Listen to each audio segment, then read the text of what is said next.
പ്രാഥമിക വിദ്യാഭ്യാസത്തിന് ശേഷം ഞാൻ ഉത്തരേന്ത്യയിലേക്ക് പോയി. ജോലിക്ക് വേണ്ടി പോയതാ. അവിടെ ചെന്നിട്ട് എൻ്റെ ജ്യേഷ്ഠൻ്റെ വീട്ടിൽ താമസിച്ചു കൊണ്ടിരിക്കുമ്പോൾ അദ്ദേഹത്തിൻ്റെ വീട്ടിൽ നിന്നുകൊണ്ട് ഞാൻ ടൈപ്പും ഷോർട്ട് ഹാൻഡും പഠിക്കാൻ പോയി. ഇത് കുറച്ച് വർഷങ്ങൾക്ക് മുമ്പുള്ള കാര്യമാണ് പറയുന്നത്. അപ്പോൾ ഈ ഷോർട്ട് ഹാൻഡ് ടൈപ്പ് എന്നൊക്കെ പറയുമ്പോൾ, ടൈപ്പ് ഷോർട്ട് ഹാൻഡ് എന്നൊക്കെ പറയുമ്പം ഇന്നത്തെ ആളുകൾക്ക് ഈ കമ്പ്യൂട്ടറുമായിട്ടുള്ള ബന്ധമായതുകൊണ്ട് ടൈപ്പ് റൈറ്റിംഗ് എന്താണ് എന്നുള്ള കാര്യത്തെക്കുറിച്ച് അത്ര കണ്ട് അറിയില്ല. അപ്പോൾ അന്ന് ടൈപ്പ് റൈറ്റിങ്ങും അതുപോലെ ഷോർട്ട് ഹാൻഡും പഠിക്കാൻ വേണ്ടി ഞാൻ ഇൻസ്റ്റിറ്റ്യൂട്ടിലേക്ക് പോയിട്ട് തിരികെ വീട്ടിൽ വന്ന് 2 മണിക്കൂർ ടൈമേ ഉള്ളൂ. അത് കഴിഞ്ഞ് വീട്ടിൽ വന്ന് എന്തെങ്കിലുമൊക്കെ വായിച്ചിങ്ങനെ ഇരിക്കും. അങ്ങനെ ഇരിക്കുമ്പം എൻ്റെ ജ്യേഷ്ഠൻ്റെ പുസ്തക ശേഖരത്തിൽ നിന്ന് പല പുസ്തകങ്ങൾ ഓരോ ദിവസങ്ങൾ ഇങ്ങനെ വായിക്കും. ഒരു ദിവസം വായിച്ചപ്പോൾ ഒരു നിരീശ്വരവാദിയുടെ പുസ്തകമാണ് വായിച്ചത്. നിരീശ്വരവാദിയുടെ പുസ്തകം. ഞാൻ ആദ്യമായിട്ടാണ് നിരീശ്വരവാദിയുടെ പുസ്തകം അന്ന് വായിക്കുന്നത്. അതിനു മുമ്പ് ഈ നിരീശ്വരവാദത്തെക്കുറിച്ച് എന്തെന്നും കേട്ടിട്ട് പോലുമില്ല.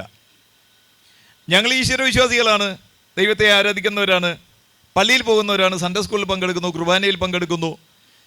അങ്ങനെയുള്ള ആധ്യാത്മികമായ സഭ പഠിപ്പിക്കുന്ന, ഓർത്തഡോക്സ് സഭ പഠിപ്പിക്കുന്ന എല്ലാ കാര്യങ്ങളും അനുവർത്തിച്ച് ഒരു ഭക്തിയുള്ള ജീവിതം നയിച്ചു വരുന്ന കുടുംബത്തിലാണ് അങ്ങനെ വളർന്നു വന്നത്. അപ്പോഴാണ് ഈ നിരീശ്വരവാദിയുടെ പുസ്തകം അത് വായിച്ചപ്പോൾ എല്ലാ മതങ്ങളെയും അത് വിമർശിച്ചിരിക്കുകയാണ് അദ്ദേഹം.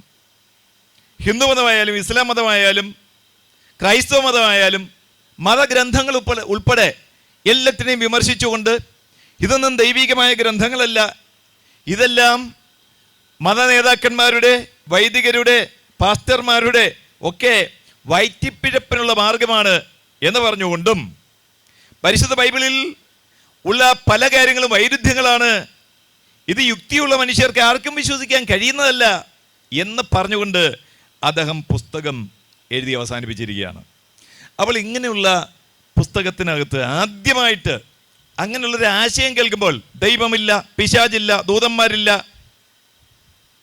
ഭൗതിക ലോകത്തിന് അപ്പുറമായതെല്ലാം മനുഷ്യൻ്റെ വെറും സങ്കല്പങ്ങൾ മാത്രമാണ്, അതൊന്നും യാഥാർത്ഥ്യങ്ങളല്ല എന്നുള്ള കാര്യം ആദ്യമായിട്ട് ആ ആശയം കേൾക്കുമ്പോൾ അതിനകത്തൊരു കൗതുകം തോന്നി വായിച്ചതാണ്. പക്ഷേ പിന്നീട് അദ്ദേഹം പറഞ്ഞ ബൈബിൾ റെഫറൻസ് അടക്കം എടുത്ത് വായിച്ചു നോക്കിയപ്പം ഇയാൾ പറയുന്നത് ശരിയാണെന്ന് എനിക്ക് തോന്നി. കാരണം ബൈബിളിൽ ഒരിടത്ത് പറയുന്ന പോലെയല്ല വേറൊരിടത്ത് പറഞ്ഞിരിക്കുന്നത്. അപ്പം എനിക്ക് സംശയം തോന്നി. ഓർത്തഡോക്സ് സഭയിൽ അവിടെ ചെന്ന് പള്ളിയിൽ നിൽക്കുമ്പോൾ വളരെ വിശദമായ വേദപഠനങ്ങളൊന്നും ഇല്ലാത്ത കാലഘട്ടം. ഇന്ന് കുറേയൊക്കെ ഉണ്ട്, പക്ഷെ അന്ന് ഇതൊന്നും ഇല്ല. അന്ന് ചെന്ന് നിൽക്കുക, ആരാധനക്രമത്തിനകത്തുള്ള പാട്ടുകൾ, ശ്ലോകങ്ങൾ, ചൊല്ലുകൾ ഇതെല്ലാം അവതരിപ്പിക്കുക, അത് കേൾക്കുക, പ്രതിവാചകമായി ചൊല്ലുക, അത് കഴിഞ്ഞ് വീട്ടിൽ പോവുക. അപ്പോൾ കർത്താവേ നിൻ രക്തശരീരങ്ങൾ കൈക്കൊണ്ട് ഭക്തരതായി മരിച്ചോർ കരുളണമേ നല്ലോർമ്മ, ഇങ്ങനെ വളരെ ശാന്തമായി പാടി ശീലിച്ച ആ കാര്യങ്ങളൊക്കെ അറിയുള്ളൂ. അപ്പോഴാണ് നിരീശ്വരയുടെ പുസ്തകം വായിക്കുന്നത്.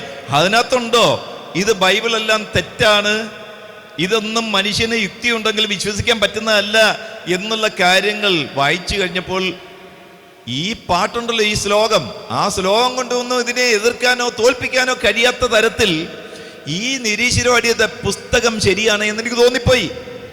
അപ്പോൾ അന്ന് മുതൽ എന്താണ് ഈ നാസ്തിക ചിന്ത, ദൈവനിഷേധ ചിന്ത, അതിനെക്കുറിച്ച് കൂടുതൽ മനസ്സിലാക്കാൻ വേണ്ടി പുസ്തകങ്ങളും മാസികകളും വായിക്കുക എന്നുള്ളത് എനിക്ക് താല്പര്യമായി തോന്നി.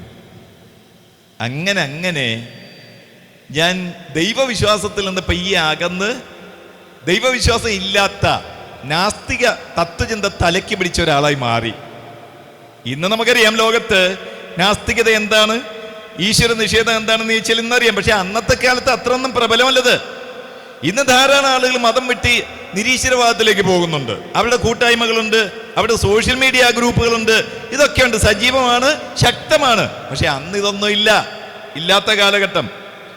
അങ്ങനെ ഒരു ചെറിയ യുക്തിവാദിയായി, നാസ്തിക ചിന്താഗതിക്കാരനായി, ദൈവ നിഷേധം ശരിയാണ് എന്നുള്ള തോന്നലിൽ പിശാച്, ദൈവം, ദൂതന്മാർ ഇതെല്ലാം തട്ടിപ്പാണ്, വെട്ടിപ്പാണ് എന്നുള്ള തോന്നലിൽ ജീവിക്കുന്നൊരു കാലം.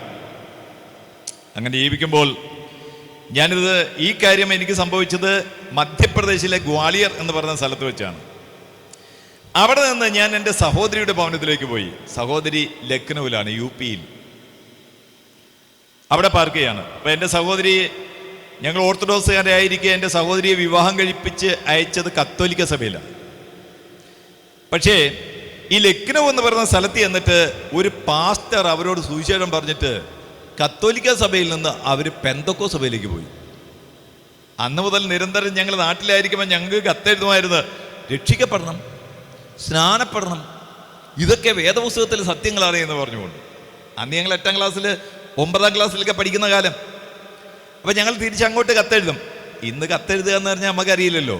അന്ന് കത്തെഴുതാണ് ഇല്ലൻ്റ് എന്ന് പറയുന്ന ഒരു പരിപാടിയുണ്ട്. ആ ഇല്ലൻ്റിനകത്ത് കത്തെഴുതിയാണ് അങ്ങോട്ട്. അപ്പം ഞങ്ങൾ തിരിച്ച് മറുപടി എഴുതാം. അതിൻ്റെ ഒന്നും ആവശ്യമില്ല, അങ്ങനെ രക്ഷിക്കപ്പെടേണ്ട ആവശ്യമില്ല, അങ്ങനെ സ്നാനപ്പെടേണ്ട ആവശ്യമൊന്നുമില്ല. പിന്നെ മനുഷ്യനായിട്ട് ജീവിച്ചാൽ മതി. ആരെയും തല്ലാനും കൊല്ലാനും ഉപദ്രവിക്കാനും പോകാതെ, ആരുടെയും അതിര് മാന്താനോ ആരെയും ഉപദ്രവിക്കാൻ പോകാതെ, ശല്യപ്പെടുത്താൻ പോകാതെ മനുഷ്യൻ മര്യാദയ്ക്ക് ജീവിക്കുക, അതിനപ്പുറത്തേക്കൊന്നും ആവശ്യമില്ലെന്നും പറഞ്ഞ് തിരിച്ച് മറുപടി എഴുതുന്ന അവസ്ഥയായിരുന്നു അന്ന്. അപ്പം അങ്ങനെ ഇരിക്കുമ്പോൾ അതേ പെങ്ങളുടെ വീട്ടിലേക്കാണ് ഞാൻ ഈ ഗ്വാളിയാറിൽ ചെന്ന് നിരീശ്വരവാദിയായതിന് ശേഷം പോയത്. അവിടെ ചെന്നു. അപ്പോൾ അവർ പെന്തക്കോസുകാരാ. അവർ കത്തോലിക്ക സഭയിൽ നിന്ന് പെന്തക്കോസിലേക്ക് മാറിയിരിക്കുന്നു. അവർ രക്ഷിക്കപ്പെട്ടിരിക്കുന്നു. അവർ വലിയ സംഭവമായിട്ട് സ്നാനപ്പെട്ടിരിക്കുന്നു. അങ്ങനെ ദൈവത്തിൻ്റെ മക്കളായി തീർന്നിരിക്കുന്നു എന്നാണ് അവകാശവാദം. ഞാൻ അവിടെ ചെന്നു. അവിടെ ചെന്നപ്പോൾ ആദ്യത്തെ ഞായറാഴ്ച ദിവസം എൻ്റെ സഹോദരി എന്നോട് പറഞ്ഞു, നമുക്ക് ചർച്ചിലേക്ക് പോകാമെന്ന്. ഞാൻ ചോദിച്ചു, ഏത് ചർച്ചിൽ? അപ്പോൾ അത് പെന്തക്കോസ് ചർച്ചിൽ. ഒന്നാമത്തെ കാര്യം, അങ്ങനെ എന്നോട് ചർച്ചിലേക്ക് വരാമെന്ന് പറയുന്ന ആ സമയത്ത് എൻ്റെ മനസ്സിൽ ദൈവം ഇല്ല എന്നും പിശാചില്ല എന്നും ദൂതന്മാരില്ല എന്നും ഇതെല്ലാം വെറും തട്ടിപ്പ്, മനുഷ്യനെ കബളിപ്പിക്കാൻ വേണ്ടി, വഞ്ചിക്കാൻ വേണ്ടിയുള്ള പരിപാടി എന്നുള്ള ഒരു മാനസികാവസ്ഥയിൽ ഇരിക്കുന്ന എന്നോടാണ് നമുക്ക് ചർച്ചിലേക്ക് പോകാമെന്ന് പറയുന്നത്. അതൊന്ന്. രണ്ടാമത്തെ കാര്യം എന്ന് പറഞ്ഞാൽ പെന്തക്കോസുകാരോട് എനിക്ക് ഭയങ്കര വെറുപ്പാണ്. അതിന് ചില കാരണങ്ങളുണ്ട്, ഞാൻ ഇവിടെ പറയുന്നില്ല. പെന്തക്കോസുകാരോട് വെറുപ്പാണ്.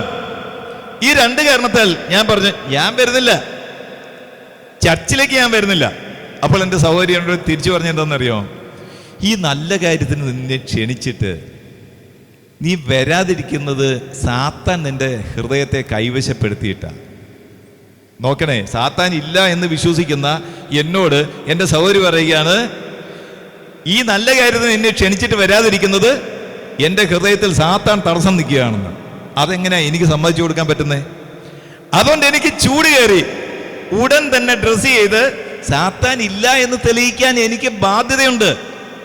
അങ്ങനെ സാത്താൻ ഇല്ല എന്ന് തെളിയിക്കുന്നതിലൂടെ ദൈവവും ഇല്ല എന്ന് എനിക്ക് തെളിയിക്കാൻ പറ്റും. അങ്ങനെ ഞാൻ ഡ്രസ്സ് ചെയ്ത് എൻ്റെ സഹോദരിയുടെ കൂടെ ചർച്ചിൽ പോയി.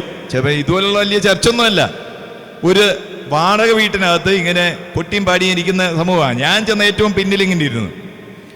അങ്ങനെ അവിടെ ഇരുന്നപ്പോൾ ഇവിടെ എന്തൊക്കെയാണ് പരിപാടി, കൈയടിക്കുന്നു, ഹല്ലേലൂയ, പാട്ട് പാടുന്നു, പിന്നെയും പാടുന്നു. ഇതൊന്നും ആദ്യം ഞാൻ ഇങ്ങനെയൊന്നും കേട്ടിട്ടില്ല, കണ്ടിട്ടില്ല. ഞങ്ങൾ ഓർത്തഡോക്സിലല്ലേ ശാന്തമായി പാടി ശീലിച്ച ആ ഒരു രീതിയാണ്, ട്യൂണും കാര്യങ്ങളൊക്കെ. അന്നേരം ഇവിടെ ചെന്നിരുന്ന് ഇങ്ങനെ പാടുന്നു, പിന്നെയും പാടുന്നു, കൈയടിക്കുന്നു, അന്യഭാഷ പറയുന്നു, സർവത്ര ബഹളം. ഇവിടെ വന്ന് പെട്ടുപോയല്ലോ എന്നുള്ള ചിന്തയിൽ ഞാൻ അങ്ങനെ ഇരിക്കുക. വരണ്ടായിരുന്നു എന്ന് അവിടെ ഇരുന്നുകൊണ്ട് ഞാൻ ചിന്തിച്ചു. ഇതൊക്കെ ആദ്യം കേൾക്കാൻ അന്യഭാഷ, എന്തൊരു ഭാഷ. ഇങ്ങനെ ഇതിനെയെല്ലാം മനസ്സിൽ ഞാൻ വിമർശിച്ചുകൊണ്ട് ഇങ്ങനെ അവിടെ ഇരിക്കുകയാണ്. അവിടെ ഇരുന്നപ്പോൾ അന്നത്തെ അവിടുത്തെ പാസ്റ്റർ എഴുന്നേറ്റ് ഒരു പ്രസംഗം നടത്തി. ആ പ്രസംഗത്തിനകത്ത് അദ്ദേഹം പറഞ്ഞത്, ലോകത്തുള്ള എല്ലാ ആളുകളും പാപികളാണ്, നിങ്ങൾ പാപം ചെയ്തില്ലെങ്കിലും പാപിയാണ്.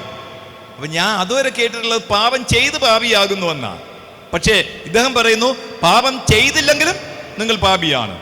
അദ്ദേഹം ഒരു ദൃഷ്ടാന്തം പറഞ്ഞു. നിങ്ങളൊരു തെങ്ങ് നടന്നു, ആ തെങ്ങിൻ തൈ വളർന്ന് വലുതായി അതിനകത്ത് നാളികേരം പിടിച്ചപ്പോൾ നിങ്ങൾ അതിന്റെ ചുവട്ടിൽ ചെന്ന് നിന്ന് പറയുകയാണെന്നിരിക്കട്ടെ, ആഹാ നീ തെങ്ങായിരുന്നു അല്ലേ. അങ്ങനെ പറയാറില്ല. അത് നാളികേരം കായ്ച്ചതുകൊണ്ട് തെങ്ങായതല്ല, മറിച്ച് അത് തെങ്ങായതുകൊണ്ട് അതിനകത്ത് നാളികേരം കായ്ച്ചതാണ്. ഇതുപോലെ ഒരു മനുഷ്യൻ പാപം ചെയ്തിട്ട് പാപിയാവുകയല്ല, പാപം ചെയ്തില്ലെങ്കിലും ജന്മനാ അയാൾ പാപിയായി ജനിച്ചിരിക്കുന്നത് കൊണ്ട് അയാൾ പാപിയാണ്. അപ്പോൾ ഇതെൻ്റെ മനസ്സിലേക്ക് ഇങ്ങനെ വന്ന് ഭയങ്കരമായി കൂടം കൊണ്ട് അടിക്കുന്നത് പോലെ എൻ്റെ മനസ്സിലേക്ക് വന്ന് അടിക്കുകയാണ്. എന്താണെന്ന് എനിക്ക് അറിയാൻ പാടില്ല. ഞാൻ ഈ നിരീശ്വര ചിന്ത, ദൈവനിഷേധ ചിന്ത, പിശാചില്ല എന്നുള്ള ചിന്ത, ഇതെല്ലാം മനസ്സിൽ വെച്ചുകൊണ്ട് ഇതിനെയെല്ലാം വിമർശിച്ചുകൊണ്ടിരിക്കുന്ന നേരത്ത് ദൈവവചനത്തിന്റെ അപാരമായ ശക്തി എൻ്റെ മനസ്സിലേക്ക് കടന്നു വന്നിട്ട് കൂടം കൊണ്ട് എൻ്റെ നിരീശ്വര തത്വചിന്തകളെല്ലാം അടിച്ച് തകർത്ത് പൊടിയാക്കി അതിനെല്ലാം കത്തിച്ച് ചാമ്പലാക്കി അവിടെ ഇരുന്ന് ഞാൻ കണ്ണുനീരോടെ അനുദപിച്ച് ദൈവത്തിന്റെ സന്നിധിയിൽ എന്നെ തന്നെ സമർപ്പിച്ച് രക്ഷിക്കപ്പെട്ടു. ഇതാണ് എൻ്റെ ജീവിതാനുഭവം.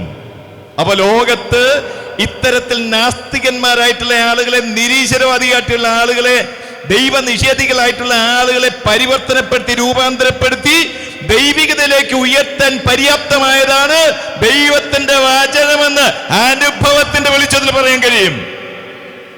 ആ ദൈവത്തിന്റെ വചനം ഇന്നിവിടെ വന്നിരിക്കുന്നവർക്കും പരിസരത്ത് വിദൂരത്തിരുന്ന് ശബ്ദം ശ്രവിക്കുന്ന ഏവർക്കും നിങ്ങളുടെ ജീവിതത്തിൽ ഒരു കരുത്തായി, ഒരു അനുഗ്രഹമായി, ഒരു മാറ്റമായി, ഒരു വളർച്ചയായി പരിണമിക്കട്ടെ എന്ന് ഞാൻ ആഗ്രഹിക്കുകയാണ്. ദൈവത്തിന് സ്വതന്ത്ര വാക്കുകളെ അവസാനിപ്പിക്കുന്നു.